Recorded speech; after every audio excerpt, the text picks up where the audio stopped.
Hello again, kids. I'm sorry that it's been so long since I made a video. I really am.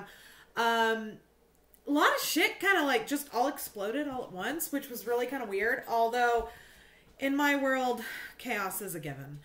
Yeah, no, I had midterms and then, you know, Thanksgiving hit and... and just everything just sort of happened all at once. So, you know, like between like prepping for the holidays and prepping for and prepping for midterms and just, you know, all that sort of shit. And like, I'm finally registered to take my LSATs and I'm going to sit those you know, here in a couple months. And whew, it's been insane. And so I haven't really had a chance to like sit down and watch the third episode of Making a Murderer while taking notes, and, you know, yikes. But I finally had some time this morning. And see, here's what you guys got to understand. I actually had somebody tell me, you know, how hard could it be, Casey? It's just an hour. You can't carve out an hour of your time to sit down and watch an episode. And it's like, it's not just watching an episode with me, Cupcake. I literally sit down and this is 10 minutes worth of notes. This is just the first 10 minutes of the episode. Okay? So when I am watching something like Making a Murderer or anything like that, it's going to take me a minimum of double the time that the episode length is to just sit there and take all my notes, because I tend to take a lot of notes, and then I also tend to write down my little observations so that I remember to, you know, verbally observe to you guys. So it's been hard to carve out a minimum of 2 hours to sit down and watch the episode, take my notes, do my analysis, and then sit down and record a video. You know, there's a lot that goes into this. I know it doesn't look like it because of cheap production and all that shit, but there's a lot that goes into my videos. There's a lot of research, there's a lot of note-taking, there's a lot of analyzing, you know, gallons of tea down my throat, just, yeah.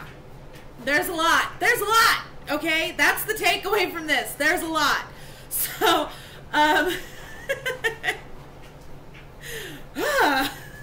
So, anyways, this is my, you know, my reaction to episode 3, or my analysis, or, you know, just me explaining a few things that I noticed that, you know, you might not see as significant, but I did. I found it very interesting and very telling that the episode opens with, you know, footage of those blue ribbons. Those fucking blue ribbons everywhere. You know, I was kind of hoping that with it being so far removed from the last season that, you know, the blue ribbons would finally fuck off. But apparently they haven't. 11 years after the fucking trial. Criminally. Okay. Hold on. Sorry. Apparently he got tired of Captain Underpants and decided that he needed Mickey Mouse Clubhouse right now. But yeah, I found it kind of hilarious that, you know, it opens up on these blue ribbons, and I don't know. I don't live anywhere close to Wisconsin, so I don't know if those ribbons are still hanging on those trees. I don't know, but if they are 11 years later, I mean, come on. I'm not saying to get over Teresa's death. That's not what I'm saying. I'm saying stop the emotional blackmail. I mean, after that fucking performance by Mike O'Kelly in the courtroom, just say it. Fix my tea here. I started steeping a cup of tea before I sat down to record, and I don't like to add the sugar before I start to steep the tea.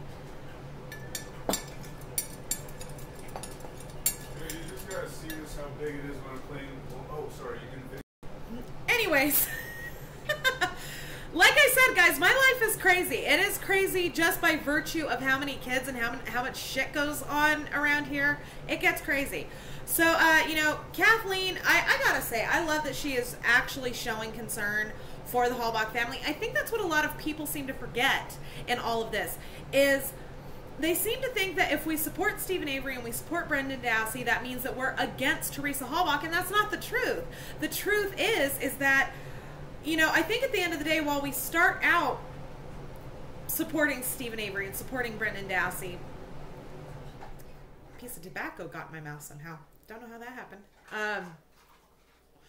While we may start out supporting Stephen Avery, supporting Brendan Dassey,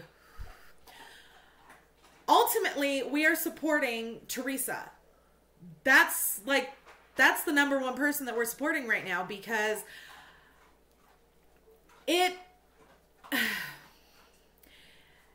you can't have a wrongful conviction case without supporting the victim, because not only is the injustice towards the person wrongfully convicted, it is towards the victim in the case who hasn't had justice for the crime done to them done. And that's ultimately what's going on here. We back up Teresa Halbach. We support her. We support her loved ones. We support her friends, because we don't feel that the whole story has been told. And that is where the true crux of this is every case needs to be investigated with the same level of detail, the same enactions of protocols across the board, because the victim is somebody's son, it is somebody's daughter, it is somebody's sister, it is somebody's brother, it is somebody's wife, it's somebody's husband. That victim matters to someone. Ergo, they should matter to the criminal justice system. And the fact that this case was run so shit, that is the truly scary part about all of this. You know, and if I've said it once, I've said it 1,000 times. If we let the state get away with this kind of shitty work because there is an off chance that this one time that they ran this case like my ass and they got it right, we are opening a door to just a god-awful, it's setting a disgusting precedent is what's going to happen here, okay? Are we clear on this? Because I've said it 1,000,001 fucking times, and I still get this bullshit of, you're supporting a rapist, you're supporting a murderer. Get some new material, please! Please! If you're gonna insult me, insult something other than my language, my smoking, and the fact that I fucking support Stephen Avery, okay? Just pick something else. Choose my hairstyle. I don't fucking care. Just get something new for a change. It would be refreshing.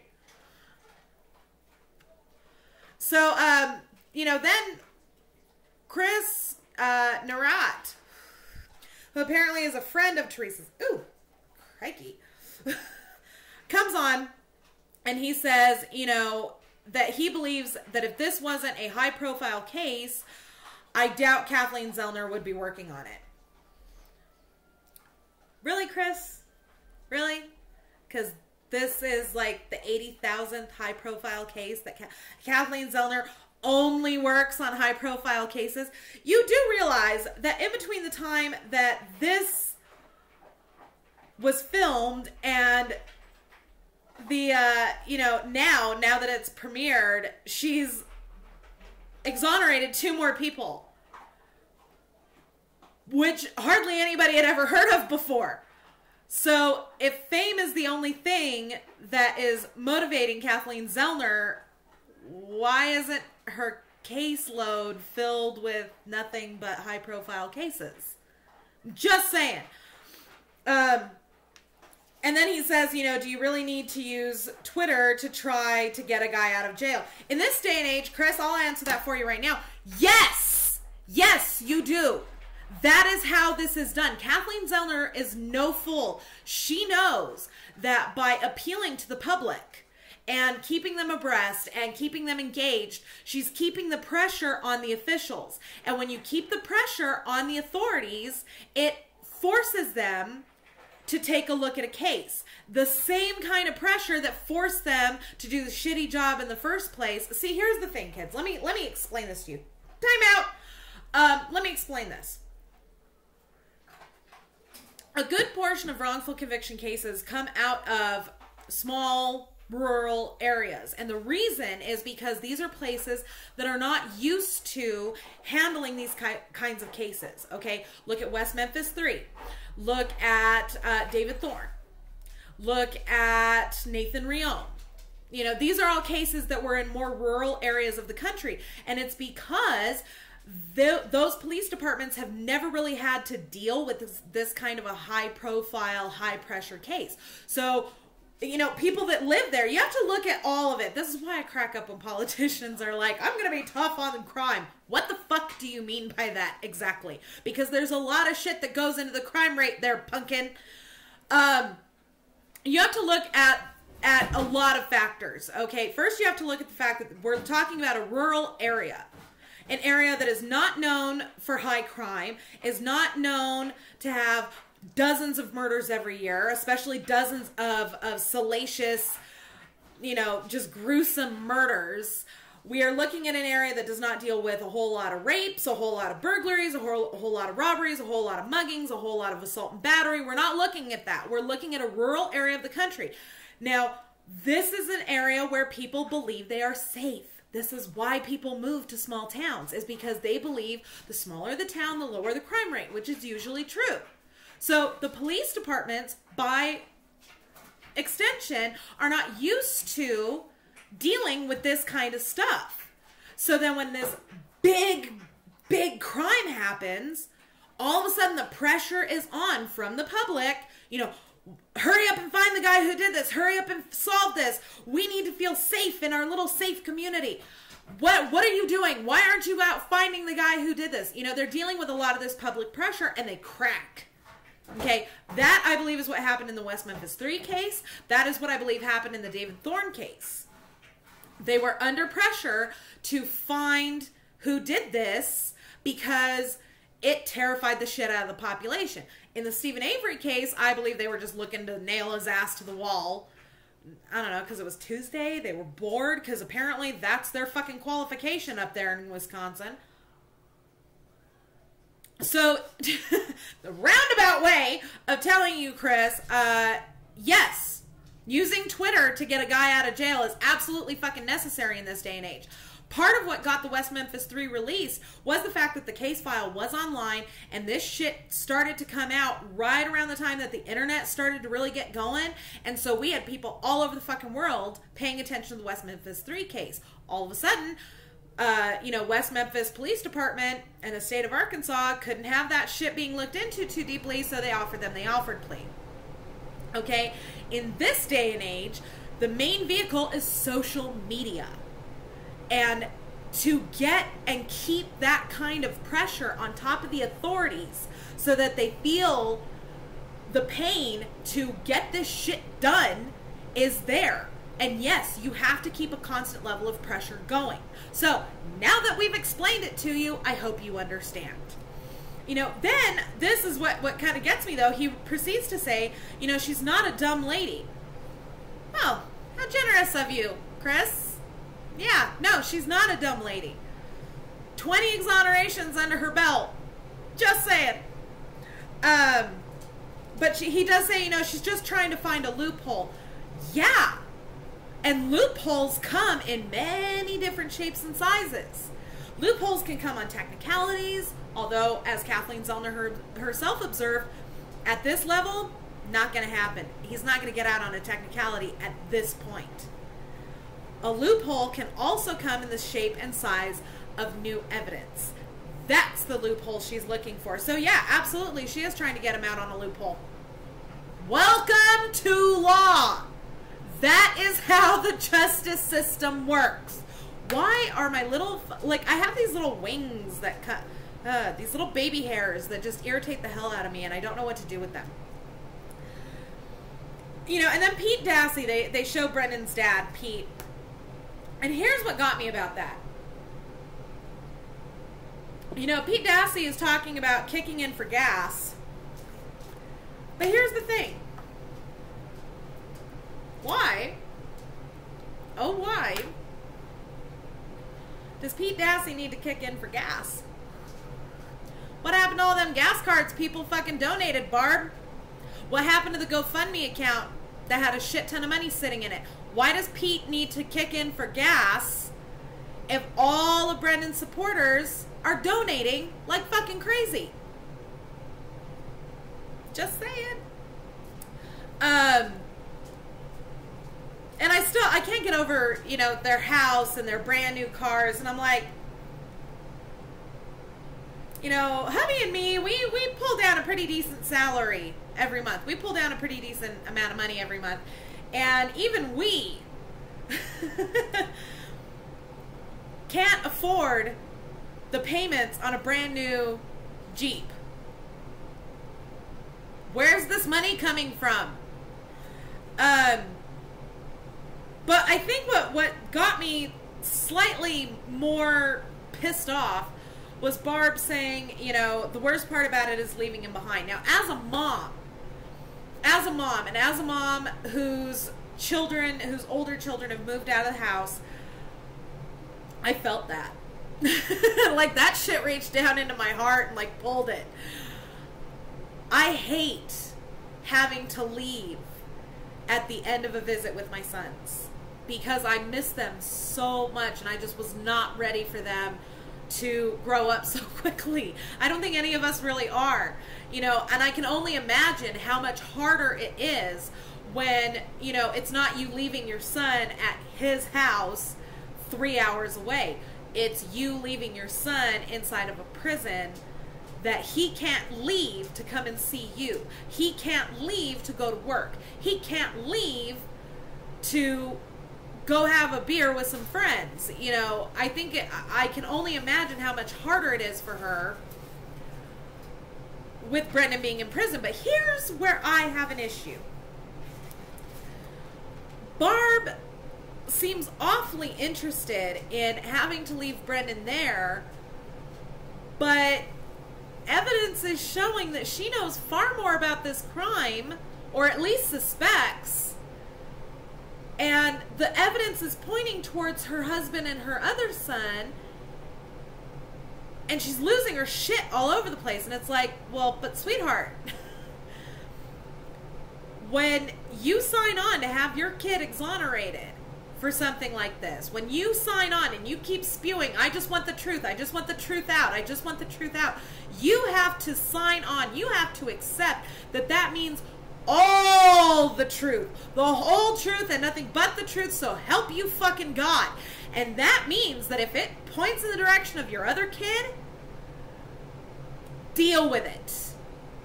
Because you can't just have some of the truth that suits you come out. The whole truth has to come out, pumpkin. Sorry. You know, then Night Rider comes on, and she's talking about how, you know, once you're convicted, you basically have to move mountains in order to get out again. And that's absolutely true. That is how the justice system is designed. And I get so mad at people on Twitter because they're like, just let them out already. And I'm like, yeah, that's not how it works. Sorry, guys, it doesn't. The reason why it's so difficult to get somebody who is innocent out of prison is precisely the thing that keeps the people who are in fact guilty in it. And you want that. You want the people that are actually guilty to not be able to just walk the fuck out if they feel like it. That's what you want. God bless America.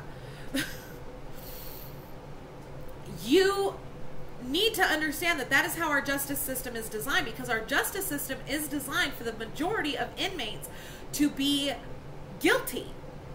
And yes, it sucks. Yes, it's inconvenient when someone is actually innocent, but it would be even worse if it was super fucking easy to just get out. You know, I'm sorry, but that's how it works. Y'all motherfuckers is spoiled. I've said this before and I'm gonna say it again. You fuckers are spoiled. You are so spoiled. I was there through West Memphis 3. I watched and did everything I could to advocate and push it and put it in front of anybody that I fucking could. You know, didn't have the conveniences back then that I did now, but oh my God, could you imagine the shit we could have pulled for them boys. Whoo, honey. And still are, because, you know, even though they've been released, they haven't been exonerated. Just saying. But I was there. Y'all motherfuckers is spoiled. Because you think you're entitled to shit that you're not entitled to. You know, if you're going to be advocating for wrongful conviction, the least you could do, or even advocating for keeping wrongfully convicted people in prison, the least you could do is at least research the fucking law and understand what the hell you're talking about before you open your gob. Just saying. And I had to stop myself when Kachinsky... This is not blue, by the way. I know it's showing up blue on my camera. It's purple. Just so you know. Because I was talking about blue ribbons earlier. Just saying. I need to stop saying that. I'm saying that like every 2 seconds. I need to stop that. So Kachinsky comes on, and I had the hardest time not meowing at my screen. Because every time he opened his mouth, I just hear... Ew. Ew. Ew. Oh my God. But the thing that gets me is him saying, you know, for all practical purposes, Brendan's case is over. Strap in, motherfucker. It's about to get a whole lot more interesting. He says, you know, had he cooperated and chosen to testify against Avery, he could have reduced his time in half. Well, here's my thing with that, Kachinsky. What the fuck kind of defense attorney goes into representing somebody with the staunch belief that they are guilty? And not only did you go in with the staunch belief that he was guilty, you went in saying that publicly. You threw the case before you set foot in a courtroom, you fucking slimy piece of shit. You know, then Mike Halbach gets up during the sentencing hearing and he says, you know, that Brendan Dassey constantly refused plea deals, which would have made our lives easier. I hate to tell you this, Mike, and really the whole Halbach family, I'm sorry to say this, but this is not about you. Shocking, I know. This is not about you. This is not about your family. You guys, in the grand scheme of things, don't matter. This is about Teresa, this is about Stephen, and this is about Brendan. And if they are actually guilty, fine. But the police didn't prove that. Kratz didn't prove that. Not beyond a reasonable doubt. And the thing is that you need to start thinking of things from the other side of the fence. You need to take yourself and put yourself on the other side of the fence mentally and ask yourself, if I was in that exact same situation and they're saying, you know, that they're innocent, if I were actually factually innocent, how would I feel? If people were saying, just keep him in prison, just keep him in prison, just keep him in prison, how would I feel about that? You need to think about that before you open your mouth and say stupid things like make our lives easier, because quite frankly, you don't matter. You were not the victim, and you're not either one of the defendants being charged. Your life does not fucking matter. Welcome to real life. And am I the only one that was scandalized by Barb's dress?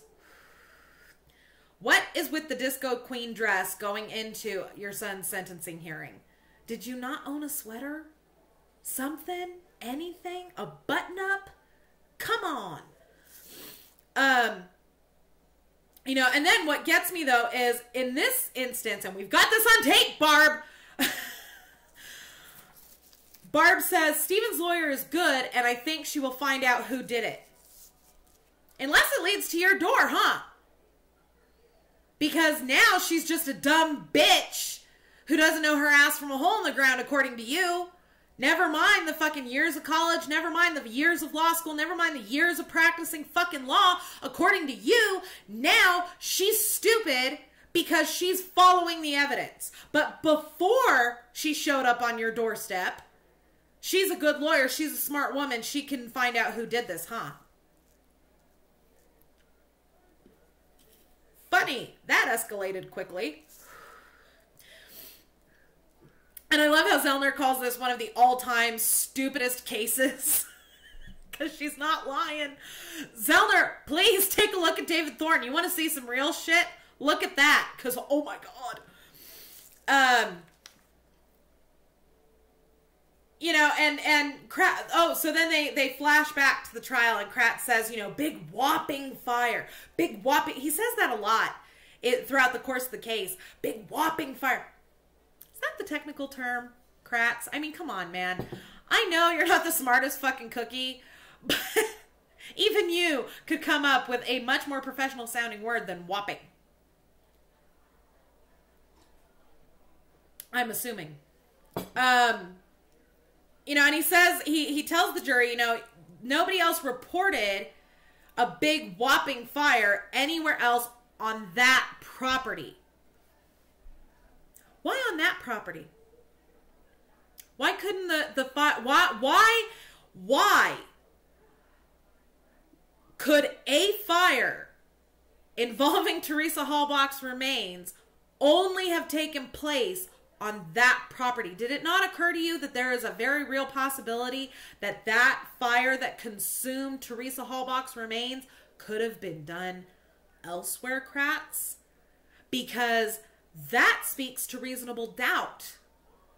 And the fact that you're emphasizing that no one else reported a big whopping fire anywhere else on that property, that's very telling to me. That's suspicious.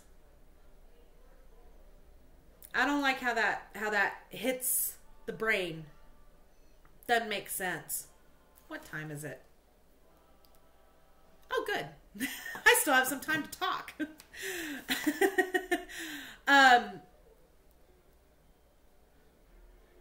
Yeah, so I'm gonna cut to the highlights here because this is already getting really long.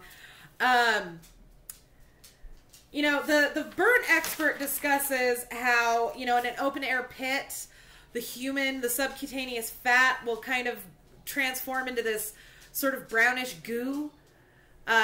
You know, when a body is being burned, and none of that was found at the site. Just wanted to point that out. Looking for something? Those candies that you got me. Those little candy bags, the candies, dude. Hubby's on a candy search. I love that Stephen Avery has said that he does feel that they all need to leave Wisconsin once this is all over. I was like, please don't stay there. And fortunately, he's thinking the same thing. You know, and then they talk about the Dassey burn barrels and how on November 7th and 8th, nothing was found in barrel number 2. But then all of a sudden on the 12th, suddenly human bones are found. Does that not strike anyone in that's actually employed by the state as weird? The fact that that burn barrel was searched over the course of 2 days and then a few days later, suddenly shit shows up. That didn't, like, get your hackles up even in the slightest? Not at all? Really? You're just going to buy this shit lock, stock, and barrel? That's the problem here, kids. Lock, stock, and barrel. Not intended, but there you have it. The whole case has been bought with no backup, no evidence. What the fuck? A sip of Lady Grey. And the fact that the agent that found the bones in the barrel had been at the deer camp earlier the same day the bones were found, that just... that's reasonable doubt, is what that is. That's reasonable doubt. Welcome. You know, then Colburn comes on and does his talking, and the scent dogs tracked from Coast Road to the Redamp property.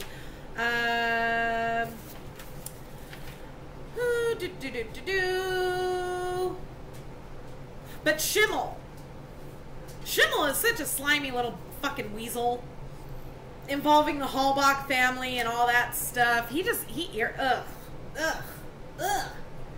how you just get this feeling in the pit of your stomach when you meet somebody and you realize, oh my god, this is not a good person. This is like a lizard person in a human suit.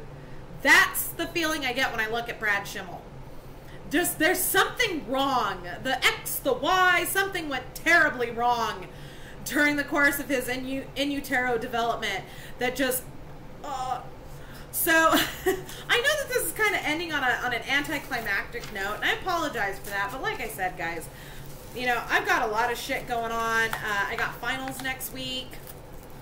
But then I have a break. Then I have a 2-week break. So I'll probably record some more videos.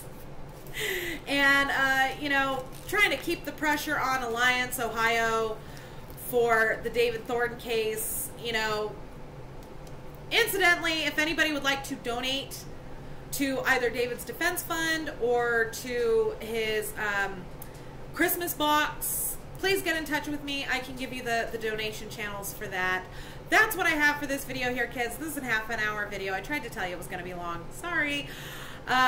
So don't forget to subscribe to me here on YouTube. Don't forget to follow me on Twitter, Mama Phoenix 6. Seriously, follow me on Twitter. We have a lot of fun. And if you boogie on over to the About page here on my channel, you'll find everything from my Facebook fan page to my Pinterest boards. Thank you all very much for watching, and we'll see you soon.